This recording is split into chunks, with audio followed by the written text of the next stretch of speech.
ছাত্ৰীসকলক বিনামূলীয়া পাঠ্যপুথি যোগান ধৰা বন্ধ কৰা সিদ্ধান্ত প্ৰত্যাহাৰ কৰক। हादरसानि दाब दाब जायगाजों लोगोसे गसाइगावआवबो आमसुनि बानजायनायाव 2 घन्टा धरनानि हाबाफारि लायो। सोनाब क'क्राझार जिल्ला आमसुनि बानजायनायाव गसाइगाव महकुमा बेंगिरि मावख'नि लांगोनायाव माखासे दाबिफोरखौ लानानै धरना खालामो। धरनायाव बाहागो लानाय आमसुनि दैदेनगिरि मावथि आरो माखासे मददगिरिफोरा आखायाव बेनार लानानै आधार कार्ड मोनै सुबुंनो आधार कार्ड होनांगौ, सोरखारि फरायसालिफोरखौ बन्द खालामनो थांखि लानायखौ बोखांना लानांगौ, फरायसाफोरनो बेसेन लायाजासे बिजाब होनायखौ बन्द खालामनो बिथांखि लानायखौ बोखांनानै लानांगौ, मुसलमान हारिनि सुबुंखौ बसुन्धरा 2 बिथांखियाव थिसननो नांगौ बायदि स्लगान होनानै गसाइगाव महकुमा बेंगिरिनि लांगोनाखौ गोमसारहोयो। लोगोसेनो बे हाबाफारियाव बाहागो लानाय आमसुनि लेङाइ आफादगिरि रफिकुल इस्लामआ खुंथाय गोहोआव थानाय सोरखारखौ गोख्रों रावजों सोंखारिनानै सोरखारनि माखासे गनायथावै बिथांखिफोरखौ बोखांनानै लानांगौ होनना दाबि खालामो। सरकारखने इतिमध्ये आपनालोके निश्चय गम पाइছে যে सरकारखने किछुमान हटकारी सिद्धांत लोৱা বুলি इतिमध्ये आमी गम पाइছো। এই हटकारी सिद्धांतবিলাকৰ ভিতৰত মানে আহোঁতে सरकारখন মানে ইমান তলত পৰি গৈছে যেটো আমি ভাষাত প্ৰকাশ কৰিব পৰা নাই।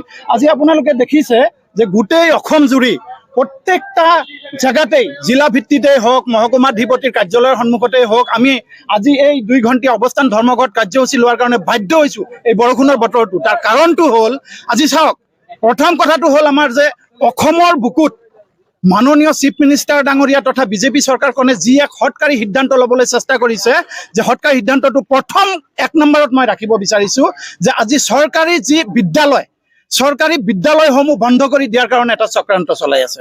1 নম্বৰ কথা, এই পদ্ধতিটো কোনো প্ৰকাৰে আমি মানি নলওঁ।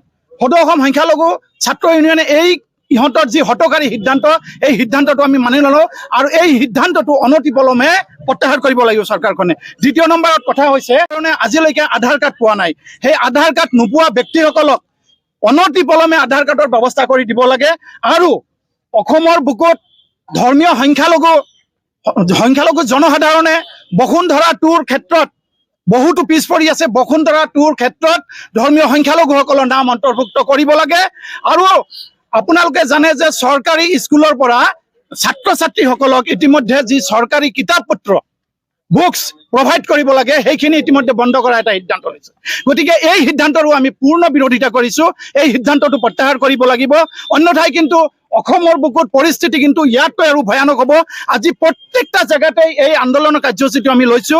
আজি আমি ইয়াত অৱস্থান ধৰ্মঘটৰ কাৰ্যসূচী লৈছো, অহাকালিলৈকে হয়তো আমি নেশ্যনেল হাইৱে অৱৰোধ কাৰ্যসূচী ল'ম, তাৰপিছত হয়তো আমি ৰেল লাইন অৱৰোধ কাৰ্যসূচী ল'বলৈ বাধ্য হ'ম। গতিকে আপোনালোকে চাওক, সেইদিনা 2 দিন আগত অসম চৰকাৰখনৰ ভেকু ভাওনাৰ এটা চিষ্টেম চাওক। 2 দিন আগত গেছ চিলিণ্ডাৰৰ দাম কমাই দিছিলে, অলপ কমাই দিছিলে, অসমৰ ৰাইজে অলপ সকাহ পাইছিলে। কিন্তু কি কৰিলে, এই এটা কথা আছে নহয় যে চামুচেৰে দিয়ে বেলচাৰে নিয়ে। অলপ দিন আগত অলপ কেইটকামান কমাই দিয়া হ'ল, ইতিমধ্যে আকৌ 200 টকাৰ ওপৰত প্ৰত্যেকটা গেছ চিলিণ্ডাৰৰ দাম বঢ়াই দিয়া হ'ল। গতিকে এই যে অসমৰ ৰাইজক মাধমাৰ মাৰা, এই যে অসমৰ ৰাইজৰ লগত হেতালি খেলা, এই যে অসমৰ ৰাইজৰ লগত মানে যি ধৰণৰ উৎপাত অত্যাচাৰবিলাক কৰি আছে, এই বস্তুবিলাক অসমৰ চিফ মিনিষ্টাৰ ডাঙৰীয়া তথা বিজেপি চৰকাৰে প্ৰত্যাহাৰ কৰিব লাগিব। আপোনালোকে জানে ইতিমধ্যে যে আমি আন্দোলন কৰিলো ইতিমধ্যে, কিন্তু সেই চিফ মিনিষ্টাৰ ডাঙৰীয়াই কি কৈছিলে যে যদি আমি কাৰেণ্টটো সঁচা অৰ্থত ভালকে দিব লগা হয় তেতিয়াহ'লে ইউনিট বঢ়াই দিব লাগিব, ইউনিটৰ ক্ষেত্ৰত যিটো ৰেট সেই ৰেট বঢ়াই দিব লাগিব। ইতিমধ্যে সেই ইউনিটৰ ৰেটটো বঢ়াই দিয়াৰ এটা সিদ্ধান্ত লোৱা হৈছে। গতিকে এনেকুৱা ধৰণৰ মাধমাৰ অসমৰ সাধাৰণ জনসাধাৰণৰ মাথাত মাৰাটো সদৌ অসম সংখ্যালঘু ছাত্ৰ ইউনিয়নে কেতিয়াও মানি লোৱা নাছিলে, আজিও নলওঁ, অদূৰ ভৱিষ্যতেও নলওঁ। অসমৰ জনগণৰ হৈ, অসমৰ জনসাধাৰণৰ হৈ আমছুৱে কাম কৰি আছে আৰু অনাগত দিনতো আমছুৱে এনে ইয়াতকৈ আৰু ভয়ানক ধৰণৰ কাৰ্যসূচী হাতত লোৱাৰ কাৰণে বাধ্য থাকিব। ধন্যবাদ। बेजों लोगोसे बे हाबाफारिनि गेजेरजों सोनाब क'क्राझार जिल्ला आमसुनि दैदेनगिरिया खौरांगिरिनि सिगाङाव ओरैबायदि আজি গোটেই অসমৰ লগতে আমি পশ্চিম ক'ক্ৰাঝাৰ জিলা সমিতি আমছুও 2 ঘণ্টা অৱস্থা ধৰ্মঘট কাৰ্যসূচী লৈছো আৰু আমাৰ মূলত উদ্দেশ্য হ'ল যে বিগত NRCৰ পৰা আজিলৈকে কিছুমান মানুহে আধাৰ কাৰ্ডটো পোৱা নাই। তো আপোনালোকে চিন্তা কৰক যে যিজন মানুহে আধাৰ কাৰ্ডটো এতিয়ালৈকে পোৱা নাই সি কেনেকৈ চলি আছে, ইয়াৰ দৰদটো সিহে বুজি আছে। আধাৰ কাৰ্ড অবিহনে আজিকালি চাওক যিকোনো ক্ষেত্ৰত গ'লে আধাৰ কাৰ্ডটো লাগে আৰু সেই মানুহখিনি আজিলৈকে আধাৰ কাৰ্ডৰ পৰা বঞ্চিত হৈ আছে, এইটো এটা ডাঙৰ কথা। আৰু দ্বিতীয়টো হ'ল যে চৰকাৰী বিদ্যালয় বন্ধ কৰাৰ যিটো সিদ্ধান্ত লৈছে অসম চৰকাৰে, আমি তাৰ তীব্ৰ বিৰোধিতা কৰিছোঁ। আৰু এটা কথা ছাত্ৰ ছাত্ৰীসকলক বিনামূলীয়া পাঠ্যপুথি প্ৰদান কৰিছিলে চৰকাৰে। এতিয়া মানে এইটো এটা সিদ্ধান্ত লৈছে, এইটো বন্ধ কৰিব। এটা বস্তু আমি বুজি নাপাওঁ, চৰকাৰখনে একচুৱেলি কি বিচাৰি আছে। যিখন চৰকাৰে শিক্ষা চিকিৎসা এইবিলাকে ফ্ৰী দিব লাগে, এইবিলাক বন্ধ কৰি মানুহক খিচিৰি খুৱাই আছে, বিভিন্ন আঁচনি দি আছে, মানুহক এনেকৈ পংগু বনাৰ এটা চেষ্টা কৰি আছে চৰকাৰখনে। এইটো আমি ভাবিছোঁ, যাৰ কাৰণে আমি এইবিলাকৰ প্ৰতিবাদত আজি এই 2 ঘণ্টীয়া অৱস্থান ধৰ্মঘট কাৰ্যসূচী লৈছোঁ।